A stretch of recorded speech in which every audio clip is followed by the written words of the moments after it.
Well, hi there friends, thanks for tuning to my YouTube channel. Jose Quiñones, the CNC Dude here, super excited to present Treasure Day number 3. Holy crap it is, my friends. This could be it. This could be the last Treasure Day. After this, pretty much anything that I present on this series might as well be called, I just bought something. This is truly the treasure. It's gonna be tough to top this one. But we'll see. I don't want to keep you waiting a lot because this is exciting stuff. Lots and lots of videos will be generated with what I'm about to show you. So let's get to it. Alright, I am behind the camera because as it turns out, there is no way that I'm going to be able to show. I cannot bring the treasure into the camera. I'm going to have to bring the camera into the treasure. So let's pan a little bit here. Panning, panning, panning. Well, I'll be darned. What is that? No, wait a moment. Somebody's playing tricks here using Adobe Premiere and After Effects and Photoshop and all that stuff to create a mirror image. Or could it be that perhaps there is actually a second Tormach PCNC 1100 Personal CNC Series 2 CNC milling machine? I cannot believe it myself, folks. Yes. This is a second Tormach PCNC 1100 Series 2 CNC milling machine. Holy, you know, I was browsing the Craigslist last Friday, and I see a picture of this beauty here, and I was like, wait a moment, this could be a tremendous opportunity. And sure enough, I contacted them as soon as I could. Luckily, I was the first, so on Saturday I went, take a look. The machine looks like it's in very good condition. So now it was sold on as-is basis. There was no way to test it. So I was told that it was in working condition before it was pulled out. But that's all I know about it. It looks good though. When I look inside of the cabinet, all of the electronics looks fine. Everything in here looks fine. It's not that I'm the ultimate expert on PCNC 1100s. But I have been tinkering with one for 4 years, so I have a good idea.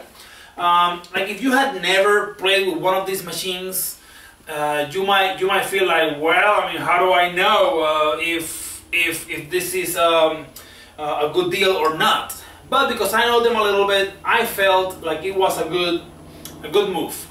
So I picked it up last Tuesday. Today is Thursday, January 8th, 2015. Yeah, and there's a little bit of rust, a bunch of chips, so the machine will have to be cleaned up, of course. And my goal is to, you know, this is basically a fixer-upper. I'll clean it, fix it, make sure it works, put a few gadgets here and there, and believe it or not, the goal is to sell it. I have to make a few bucks here and there, and I thought, well, you know, this could be a good opportunity to make a few bucks.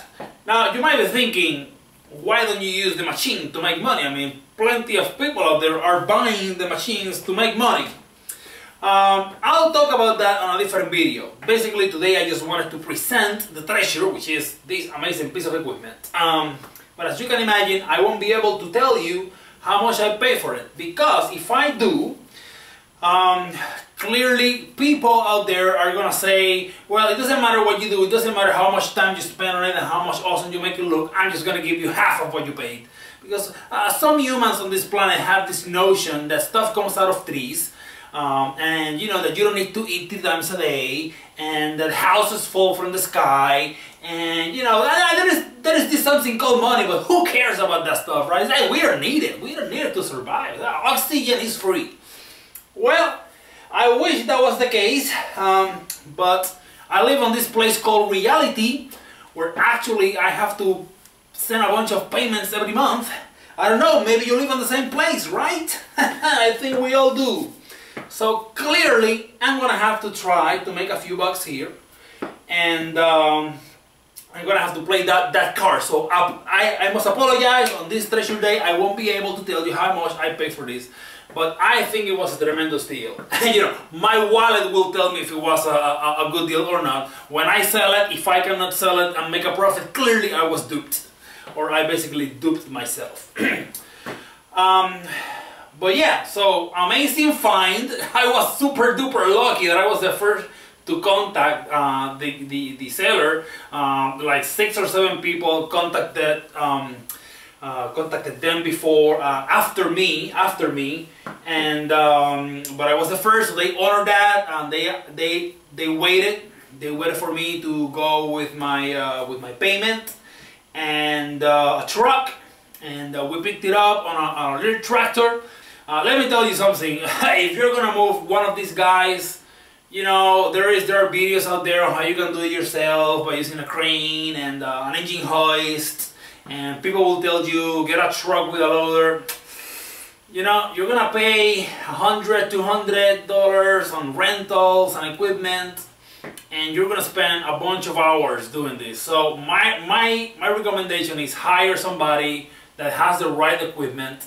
This guy showed up with a tractor with like lift arms, picked it up, put it on the trailer. 10-15 minutes. I don't think it was 10 minutes, guys. I don't think it was 10 minutes. And then they put it here.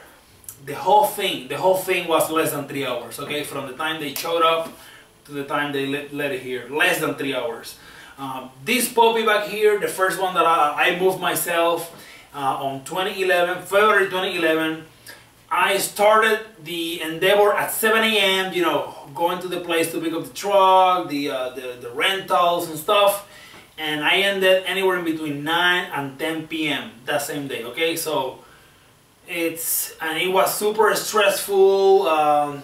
It's just a lot of work, and you may save $100 or $200 in cash, but you'll be working all day long. Now, if you have a tractor, if you have equipment, then by all means, okay? And you know, we can talk about that on the other videos. I'm gonna record a bunch of videos on the process of bringing this machine back to life, what to check, what to tweak. So definitely that's coming, so stay tuned. I imagine there is at least half a dozen videos that we can extract from this experience. And if you're looking to buy one of these machines, I recommend you taking a look. Because definitely they might be instructive. This is not something you go to Walmart and you just take your credit card out and for $50 you walk out with one of these. I mean, to buy one of these guys, you really have to think about it, talk to people, get impressions, trying to learn as much as possible, because this is not something that you buy on Walmart precisely. So hopefully these videos, the videos that will come after this one will be meaningful to you, or to some people that actually are going to go through this.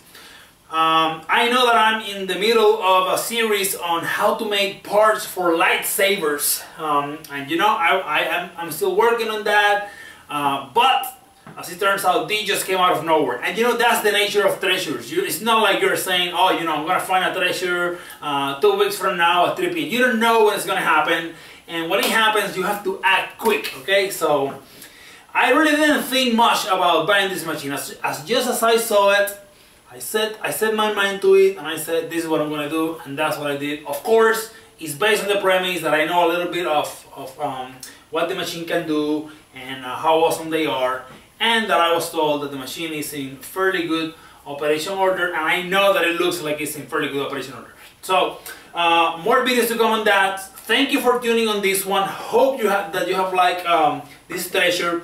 Please comment on how ludicrous you think this is. I'm thinking, you know, I feel good with myself for making this purchase. Obviously, I didn't pay full price, then it would have been ridiculously dumb on my behalf. But yeah, tell me what you think about having 2 CNC machines in my garage. Right now I cannot even walk, so clearly that's kind of insane. I'm curious, what do you guys think about this sudden act of craziness? Thank you for checking this video out. I'll see you on the next one, alright? Take care.